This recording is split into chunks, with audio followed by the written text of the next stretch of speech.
লাউয়ের ফল ঝরে যায়, করা লাগে না। তাদের জন্য প্রথমে মাদা যথাযথ নিয়মে তৈরি করবেন। মাদায় কমপক্ষে 2 কেজি জৈব সার দিবেন। মাদার মধ্যে পর্যাপ্ত পানি দিবেন, রস দিবেন, মানে তস দিবেন।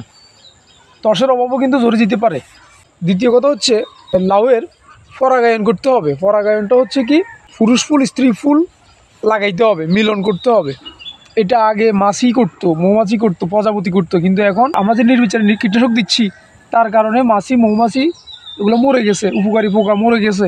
এই জন্য পরাগায়নটা নিজের হাতে করতে হবে। কখন?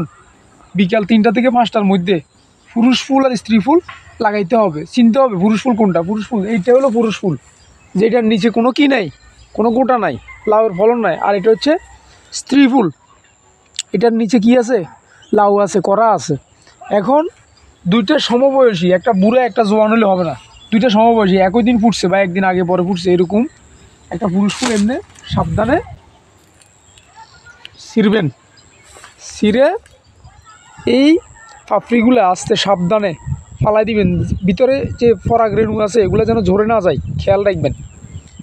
একটা দিয়ে 5-6টা করতে পারবেন। বিকাল 3টা থেকে 5টার মধ্যে এই কাজটা করবেন। এই যে স্ত্রী ফুলের এখানে লাগাই দিবেন। এরপরের কাজটা হচ্ছে ক্যালসিয়াম দিবেন গোড়ায়। গোড়ায় কীভাবে দেবেন? ওই যে মাদা তৈরির সময় জিপসাম 50 গ্রাম করে দিয়ে দিবেন। এরপরে যখন দেখবেন যে কড়া ঝরে যায় তখন আরও 50 গ্রাম গোড়া থেকে 1 ফুট দূরে। এরপরে কাজ হচ্ছে ছত্রাকনাশক দিতে হবে। ছত্রাকের আক্রমণ ঝরে যেতে পারে।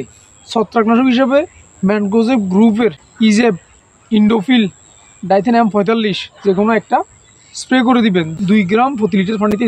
হলুদ আঠালো একটা স্টিকার মাচার 1 ফুট উপরে ঝুলাই রাখবেন। আর একটা তাবিজ বলেন আপনারা, সেক্স ফেরোমন ফাঁদ তাবিজ লাগাই দিবেন।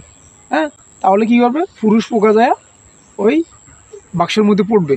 তাহলে পুরুষ পোকা মরে যাবে, স্ত্রী পোকা ডিম পাড়লে সেখান থেকে আর বাচ্চা ফুটবে না।